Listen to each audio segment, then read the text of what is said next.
Welcome to target. दोस्तों, मध्यकालीन भारत की इस सीरीज में आज हम लोग स्टार्ट करने जा रहे हैं बहमानी साम्राज्य। इससे पहले जो है 12 वीडियो जो है मध्यकालीन भारत का अपलोड किया जा चुका है। अगर आप लोगों ने वो वीडियो नहीं देखा है तो जरूर जाकर देख लीजिए, ठीक है। तो आइए शुरू करते हैं।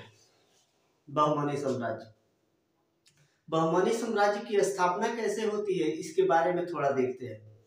तो देखिए, जिस समय सल्तनत काल में जो है तुगलक वंश का शासक मोहम्मद बिन तुगलक का शासन काल चल रहा था, उस समय जो है दक्कन के क्षेत्र में जो है अमीर सरदारों द्वारा एक विद्रोह होता है। विद्रोह के परिणाम स्वरूप जो है बहमानी साम्राज्य की स्थापना होती है। कुछ अमीर सरदार जो है क्या करते हैं कि दौलताबाद का जो किला होता है उस पर कब्जा कर लेते हैं और अफगानी एक होता है इस्माइल, उसको शासक बनाते हैं। लेकिन वो काफी उम्र दराज होता है, इसलिए एक अयोग्य शासक सिद्ध होता है। इसलिए जो है कुछ अमीर सरदारों ने जो है उसके जगह पर जो है जफर खां को शासक नियुक्त करते हैं और वही जफर खां जो है अलाउद्दीन बहमन शाह के नाम से जो है गद्दी पर बैठता है और बहमन साम्राज्य की स्थापना करता है, ठीक है। तो ये था बैकग्राउंड। आइए शुरू करते हैं। देखिए, बहमानी साम्राज्य कल हम लोगों ने पढ़ा था विजयनगर साम्राज्य। उसमें मैंने बताया था कि एक कृष्णा नदी है, ठीक है। कृष्णा नदी ये हो गया और एक तुंगभद्रा नदी, ठीक है। कृष्णा नदी के उत्तर के साइड में बरार से लेकर जो है ये बरार का क्षेत्र था। बरार से लेकर कृष्णा नदी तक का क्षेत्र बहमानी साम्राज्य में आता था और ये जो है कृष्णा नदी से लेकर यहां तक जो है ये विजयनगर साम्राज्य था, ठीक है। तो ये ध्यान रखिएगा। बहमानी साम्राज्य खासकर जो है दक्कन के क्षेत्र में जो है इसकी उत्पत्ति हुई थी, ठीक है। तो आइए देख लेते हैं थोड़ा। सबसे पहले तो ये देख लेते हैं कि इसकी स्थापना किसने की थी। तो जफर खान ने इसकी स्थापना की थी, ठीक है, जिसको हसन गंगू के नाम से भी जाना जाता है, ठीक है। जफर खान को जो है हसन गंगू के नाम से भी जाना जाता है। और उपाधि कौन सी धारण की थी उन्होंने? जब गद्दी पर बैठा था तो अलाउद्दीन हसन बहमन शाह के नाम से जो है गद्दी पर बैठा था। तो संस्थापक हो गए जफर खान, उपाधि हो गई अलाउद्दीन बहमन शाह। उसके बाद स्थापना वर्ष देख लेते हैं। तो इसकी स्थापना जो है 1347 ईस्वी में हुई थी, ठीक है। बहमानी साम्राज्य की स्थापना जो है 1347 ईस्वी में हुई थी। कल हम लोगों ने विजयनगर साम्राज्य के बारे में पढ़ा था, जिसकी स्थापना देखे तो 1336 ईस्वी में कौन करते हैं? हरिहर और बुक्का नाम के दो भाई, ठीक है। तो निश्चित रूप से याद रखिएगा, ठीक है। उसके बाद राजधानी देख लेते हैं। तो राजधानी इनकी जो थी वो गुलबर्गा थी। यहीं पे राजधानी थी गुलबर्गा। इनकी राजभाषा देख लेते हैं तो मराठी थी। अब जफर खां के बारे में कुछ पॉइंट है, उसको देखते हैं, ठीक है। तो एक धर्मनिरपेक्ष शासक था। देखिए, धर्मनिरपेक्ष मतलब कि वो सबको समान अवसर देता था, चाहे हिंदू हो या मुसलमान। एक तरह से बोल सकते हो तो सहिष्णु शासक था वो, ठीक है। अब नेक्स्ट पॉइंट देखते हैं। मोहम्मद बिन तुगलक का समकालीन था। तो बहुत सारे एग्जाम में पूछे जाते हैं कि बहमानी साम्राज्य की स्थापना किसके शासन काल में हुई थी। तो ये निश्चित रूप से आप लोग याद रखिएगा, दिल्ली सल्तनत का जो काल चल रहा था उस समय तुगलक वंश का शासक मोहम्मद बिन तुगलक का शासन काल चल रहा था। तो ठीक है, तो ये जो है जफर खान मोहम्मद बिन तुगलक के समकालीन थे, ठीक है। उसके बाद देख लेते हैं नेक्स्ट पॉइंट। इन्होंने हिंदुओं से जजिया कर नहीं लिया।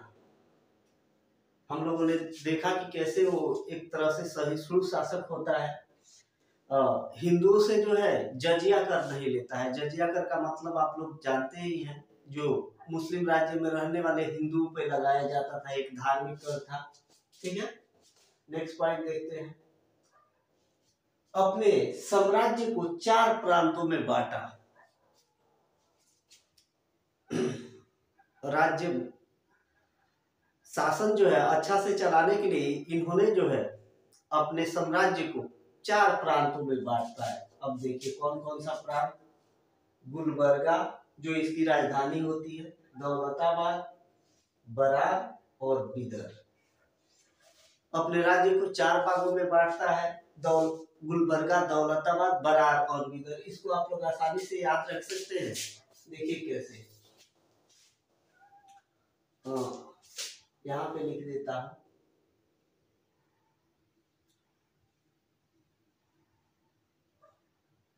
गुल 2 बीबी। इस ट्रिक से आप लोग याद रख सकते हैं कि उसने अपने प्रांत को 4 भागों में बांटा था। गुल से गुलबर्गा हो गया, 2 से दौलताबाद, बी से बिदर और बी से बरार। तो इस ट्रिक से आप आसानी से याद रख सकते हैं। ठीक है, 4 प्रांतों में बांट देता है। उसके बाद देख लेते हैं 1358 ईस्वी में इसकी मृत्यु हो जाती है। तो इसकी मृत्यु का भी डेट याद रखिएगा, पूछा जा सकता है एग्जाम में। क्योंकि देखिए ये जो है बहमनी साम्राज्य से मुख्य रूप से जो है हसन गंगू से ही क्वेश्चन पूछे जाएंगे।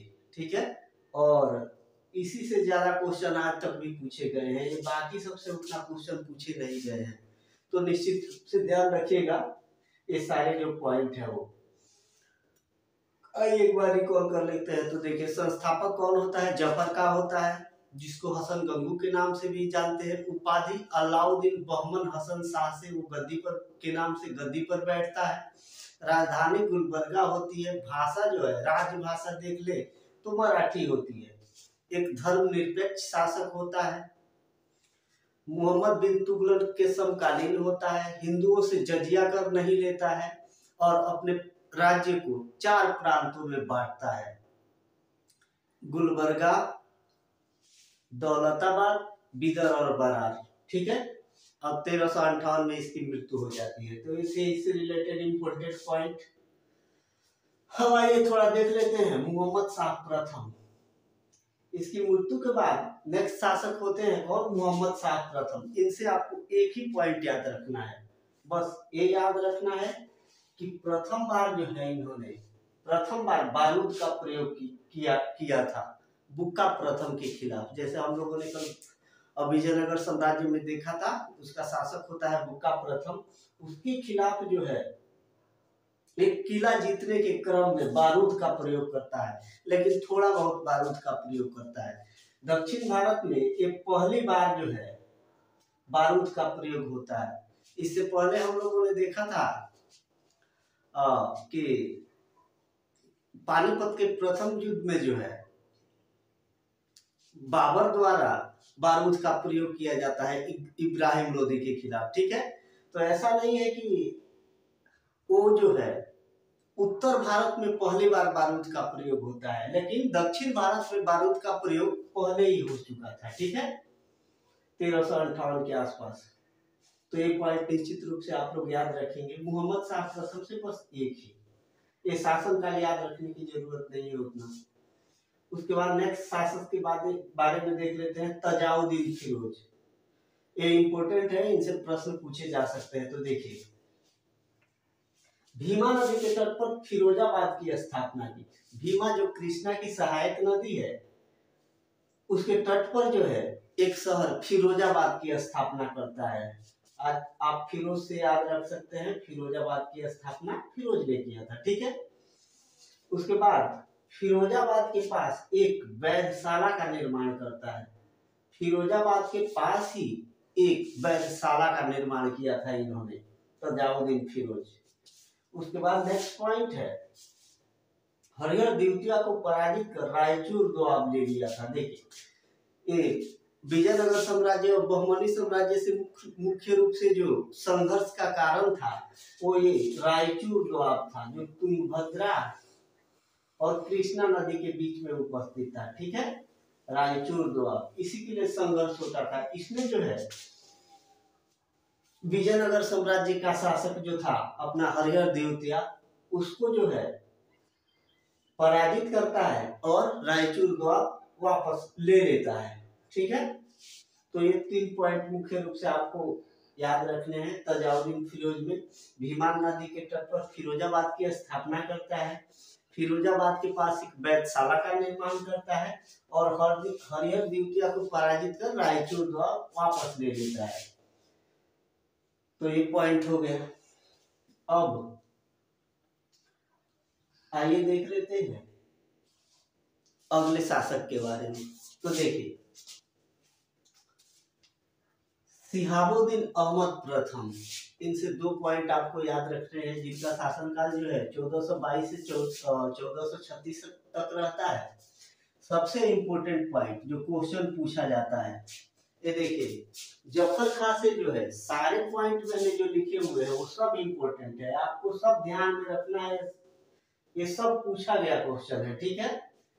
संस्थापक के बारे में पूछता ही पूछता है, उपाधि के बारे में भी पूछता है, स्थापना वर्ष भी पूछता है, राजधानी के बारे में तो बहुत बार पूछा है। उसके बाद ये समकालीन किसके था, मोहम्मद बिन तुगलक के, ये भी पूछा जाता है। और कितने प्रांतों में बांटा, ये भी क्वेश्चन पूछा गया है, ठीक है। तो ये सारे पॉइंट याद रखिएगा। उसके बाद कोई अगर इम्पोर्टेंट है तो ये राजधानी गुलबर्गा से बिदर स्थापित किया। शिहाबुद्दीन अहमद प्रथम जो था वो राजधानी जो जफर खां के द्वारा गुलबर्गा को बनाया गया था उसको जो है चेंज करता है, स्थानांतरित कर देता है और बिदर को अपनी राजधानी बनाता है, ठीक है। और दूसरा कि बिदर का नया नाम मुहम्मदाबाद रखता है, ठीक है। बिदर का जो है नया नाम मुहम्मदाबाद रखता है। तो ये भी पॉइंट याद रखने योग्य है, इसको भी ध्यान में रखना है। अब नेक्स्ट शासक के बारे में देख लेते हैं, शमसुद्दीन मुहम्मद तृतीय। देखिए 1463 से 82 तक इनका शासनकाल है। तो ये क्वेश्चन तो ज्यादा बार पूछा नहीं गया है इनसे, लेकिन ये इम्पोर्टेंट है, पूछा जा सकता है। देखिए इनके शासनकाल में मोहम्मद गवा वजीर नियुक्त होता है। इनके शासनकाल में जो है एक ईरान का रहता है महमूद गवा, जो व्यापार करने के लिए मुख्य रूप से बहमनी साम्राज्य में आता है, लेकिन धीरे धीरे राजा के क्लोज जाकर, सुल्तान के क्लोज जाकर जो है उनसे काफी हिल मिल जाता है और वजीर का पद यानी कि प्रधानमंत्री का पद प्राप्त कर लेता है। किनके शासनकाल में, मोहम्मद तृतीय के शासनकाल में। और इन्हें जो है मोहम्मद गवा को जो है ख्वाजा जहां की उपाधि मिली थी। मोहम्मद गवा जो होता है उनको ख्वाजा जहां की उपाधि दी जाती है, ठीक है। तो ये 2 पॉइंट हो गए। उसके बाद मोहम्मद गवा बिदर में एक मदरसा की स्थापना करता है। मोहम्मद गवा जो है बिदर में जो राजधानी होती है, बिदर में जो है एक मदरसा की स्थापना करता है। मदरसा बोले तो जिसमें जो है मुस्लिम लड़के लड़कियों को शिक्षाएं दी जाती। और हम लोगों ने मोहम्मद गवा के बारे में और थोड़ा देख लेते हैं। तो मोहम्मद गवा देखिए, मोहम्मद गवा जो है 20 सालों तक लगातार सक्रिय रहा मोहम्मद तृतीय के शासनकाल में। उसका सबसे प्रमुख विजय देखे तो उसने गोवा जो विजयनगर साम्राज्य ने कब्जा कर लिया था, कल हम लोगों ने पढ़ा था विजयनगर साम्राज्य में कि कैसे जो है, हम लोगों ने कल पढ़ा था कि कैसे जो है हरिहर द्वितीय ने गोवा और बेलगांव को जो है बहमानी साम्राज्य से छीन लिया था। लेकिन मोहम्मद गवा का सबसे इम्पोर्टेंट कार्य देखे तो वो क्या करता है कि गोवा और दाभोल का क्षेत्र, गोवा और दाभोल का क्षेत्र जो है, दाभोल बंदरगाह जो है, उस पे जो है आक्रमण करके उसको हासिल कर लेता है, ठीक है। और उसके बाद जो है मोहम्मद गवा से धीरे धीरे अमीर वर्ग के जो लोग वहां से जो है अमीर वर्ग काफी जो है नाराज हो जाते हैं और वो क्या करते हैं कि मोहम्मद तृतीया का कान भरना शुरू करते हैं। अब होता क्या है कि मोहम्मद सुल्तान का कान भरने में जो है अमीर सफल हो जाते हैं और बाद में जो है मोहम्मद तृतीया के द्वारा इसे फांसी की सजा दे दी जाती है। ठीक है। और उसी तरह एक पॉइंट जैसे कि हम लोग विजयनगर साम्राज्य में देखा था कि बहुत सारे विदेशी यात्री आए थे, जैसे निकोलस कॉन्टी वगैरह आया था, बारबोसा वगैरह आया था। उसी तरह मोहम्मद तृतीया के भी दरबार में एक रूसी यात्री आए थे जिनका नाम जो है निकितन था। तो रूसी यात्री निकितन इसी के समय आया था। ठीक है। अब कुल मिलाकर इसमें बहमानी साम्राज्य में कुल मिलाकर 18 शासक हुए थे और उन्होंने 175 वर्षों तक लगभग शासन किया था। लेकिन हम लोगों ने उन्हीं के बारे में पढ़ा है जिनसे क्वेश्चन आते हैं। ठीक है। तो देख लेते हैं। अंतिम शासक जो था कलीमुल्लाह। ठीक है। ठीक है। इसकी मृत्यु के बाद जो है 5 स्वतंत्र राज्य पैदा हो जाते हैं। जैसे कि जो भी मेन शासक होता है वो अपने को स्वतंत्र कर लेता है। ठीक है। और 5 स्वतंत्र राज्य पैदा हो जाते हैं क्योंकि जो है राज्य जो है जो प्रांत जो है वो स्वतंत्र हो जाता है। तो देखिए मृत्यु के बाद 5 स्वतंत्र राज्य पैदा हो गए थे। बीजापुर, विदर्भ, अहमदनगर, बरार और गोलकुंडा। इस ड्राइंग पे मैंने दिखाने का प्रयास किया है। ये अपना बीजापुर, विदर्भ, गोलकुंडा, अहमदनगर, बरार। ये ऊपर का क्षेत्र जो है ये बरार है। ठीक है। ऊपर का ये मैंने लिखा हुआ है बरार। ये जो हो गया अहमदनगर, गोलकुंडा, विदर्भ और बीजापुर। अब देखिए होता क्या है, जैसे पिछली वीडियो में हम लोगों ने देखा था मुस्लिम संघ, 4 जो मुस्लिम होते हैं वो संघ बनाकर विजयनगर पे आक्रमण करते हैं, जिसको तालिक बनहट्टी या राक्षसी तगड़ी का युद्ध जो 1565 ईस्वी में लड़ा गया था, उसमें जो है ये चारों मिलके बरार को छोड़कर, बरार उसमें भाग नहीं लेता है, केवल बीजापुर, विदर्भ, गोलकुंडा और अहमदनगर ये 4 जो है मुस्लिम संघ मिलकर जो है विजयनगर साम्राज्य पर 1565 में आक्रमण करते हैं और यही से लगभग विजयनगर का शासक काल का समाप्ति माना जाता है। ठीक है। तो ये सारे जो क्षेत्र थे वो सब लगभग विजयनगर साम्राज्य में आते थे। ठीक है। और एक कृष्णा नदी से नीचे का क्षेत्र जो है बहमनी साम्राज्य में आता था। ठीक है। मुख्य रूप से दक्कन में इनका विस्तार था। ठीक है। तो देख लेते हैं कि 5 जो है इसके अंतिम शासक जो कलीमुल्लाह था, इसके मरने के बाद जो है 5 स्वतंत्र राज्य पैदा हो जाते हैं। कौन कौन से? बीजापुर, विदर्भ, अहमदनगर, बरार और गोलकुंडा। इसको आसानी से आप लोग याद कर लेते हैं कि 5 स्वतंत्र राज्य जो पैदा हुए थे उनके संस्थापक कौन थे और किस वंश से रिलेटेड थे। तो ये इम्पोर्टेंट है। देखिए चार्ट जो है आप लोग याद रखेंगे, निश्चित रूप से इम्पोर्टेंट है, थोड़ा पूछा जा सकता है क्वेश्चन, और 1-2 क्वेश्चन इससे पूछा भी गया है। ठीक है। तो देखिए राज्य बीजापुर जो था उसके संस्थापक थे यूसुफ आदिल शाह। क्योंकि आदिल शाह संस्थापक होते हैं इसलिए इस वंश को जो है आदिल शाही वंश बोला जाता है। ठीक है। तो आप लोग ये वाला वंश तो ऑटोमेटिक याद रख सकते हैं, बस आपको ये याद रखना है और ये वाला पार्ट याद रखना है। ठीक है।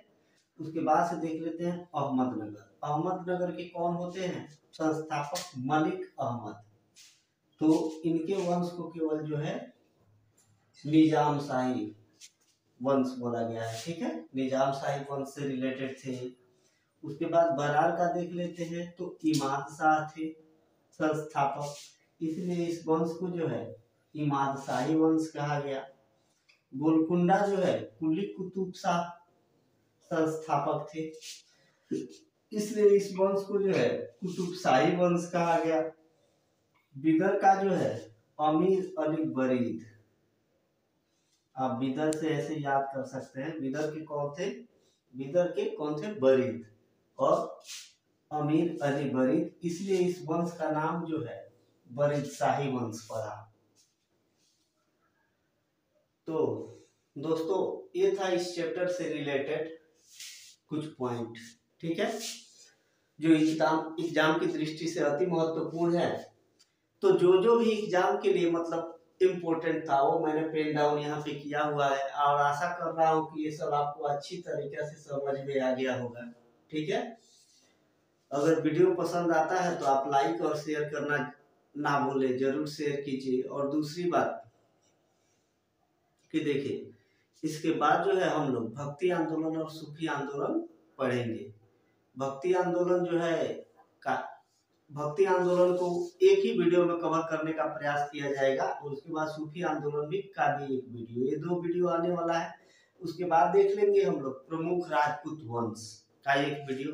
ये 3 वीडियो के बाद जो है मुगल वंश जो है स्टार्ट किया जाएगा, ठीक है। तो थैंक यू।